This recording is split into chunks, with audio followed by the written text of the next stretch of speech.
Welcome to Philosophy in Pajamas podcasts. We are so glad you've joined us today because we're about to unpack something that, on the surface, involves cold cheese and pepperoni. Sounds profound already. Right.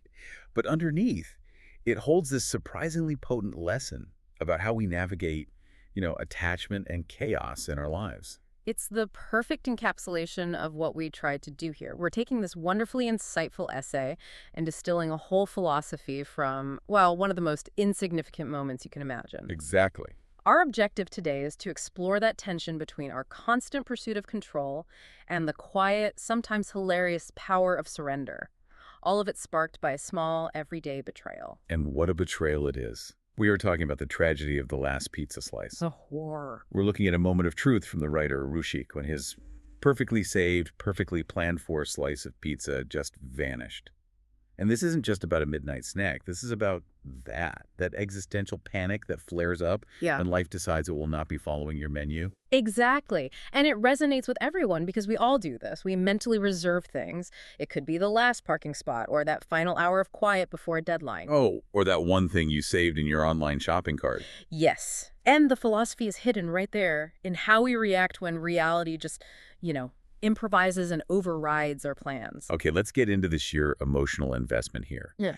Because Rushik details this intense, almost sacred connection he had to that slice. It wasn't just food. Not at all. He called it a promise. He set it aside as a soft ending to a long day.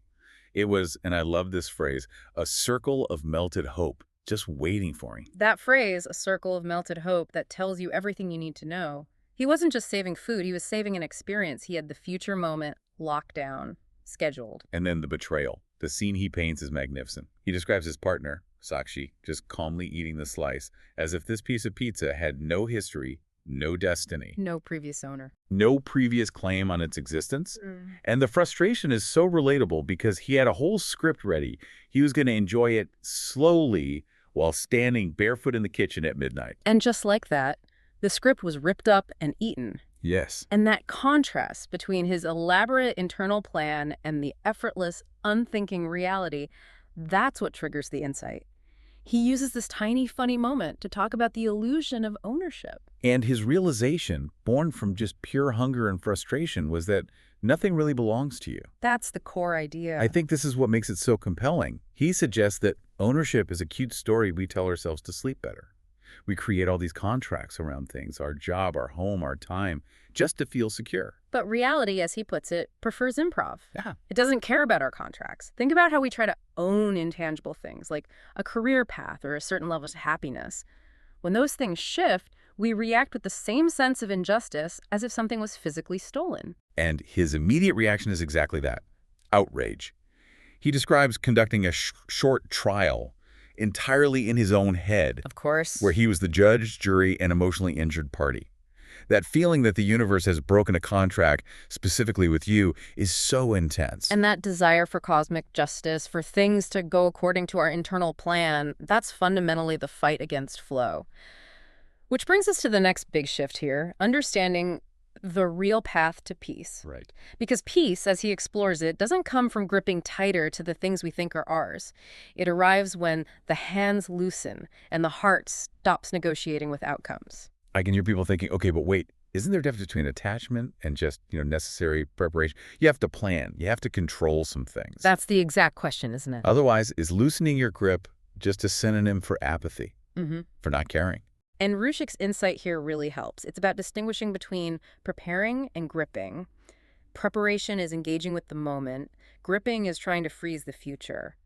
And that's where his amazing analogy comes in. He says, life is a river that laughs at containers. Oh, that imagery is fantastic. It just highlights the sheer futility of it all. We try to freeze the river into these neat little shapes, name every drop, save that one single slice. But it's a river. It's a river. It's going to melt. It's going to keep flowing. And that slice will inevitably be eaten. You can't stop it with willpower. And think about the energy it takes to try and stop a river. You're building dams, doing constant maintenance. It's just like the psychological cost of trying to maintain rigid control over your life. The cost is anxiety. He also says attachment often wears the costume of care, but behaves like fear. We tell ourselves we're being responsible by planning everything out, but underneath, we're just terrified of loss. He realized that joy stiffens when guarded too hard. Can you say more on that? What does he mean by joy stiffening? Well, think about a perfect, spontaneous moment. A sunset, maybe, or just laughing with friends. The second you try to pause it, to frame it perfectly for a photo, You stop being in it. you stop participating. You turn the joy into a high-stakes performance, and you just crush the life out of it. Joy needs movement. When you guard it, it becomes a duty. Which leads perfectly to the other side of this realization. Surrender. And what he calls the romance of witnessing. After the pizza outrage faded, a softer realization walked in. The slice fulfilled its destiny anyway. Such a powerful reframe. It didn't fulfill his planned destiny, the midnight ritual, but it fulfilled an equally valid one. It fed someone. And it became an inside joke. It turned into shared laughter instead of a moment of private possession. He concludes it was a better use of cheese. A much better use of cheese. And that, he argues, is a lesson that love teaches letting go better than wisdom ever could. Absolutely. Wisdom gives you the concept of impermanence. Love gives you the actual practice. If you love someone, you have to accept that they are constantly changing. You can't lock them down. He says that romance isn't about claiming, it's about witnessing. I find that so profound. If you witness a moment, you appreciate its beauty as it passes. But if you insist on claiming it, you introduce all this tension the moment it changes. Witnessing means appreciating the dance without needing to lead every step. He says love is like two people walking beside a river without trying to redirect it. You fall in love by trusting that even if the moment passes, it was real while it lasted. And that trust is the antidote to the fear that creates attachment. Exactly. So in the grand scheme of things, Sakshi didn't steal the pizza. Nope. Life borrowed it to make a point with extra toppings. The lesson being that things we try to lock away for later often look better when they're allowed to move freely, to be shared, even accidentally. And this brings us to the practical side of all this, the profound space that's created when you loosen your grip.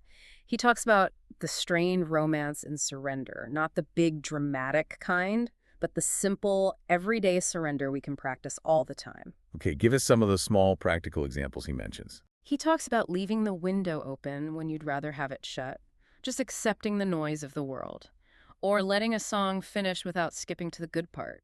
Or allowing a silence to just sit. Yes, without feeling you have to fill it. And the big one, seeing the thing you wanted, that slice, that promotion, go to someone else, and realizing in that moment, you are still okay. You are still whole. This is so critical because, like we said, people confuse surrender with being passive. If I stop trying to control my career, am I just letting things happen to me? Not at all. And he clarifies this so well. Moving with the flow doesn't mean being passive. It means dancing instead of dragging. Ah, I like that.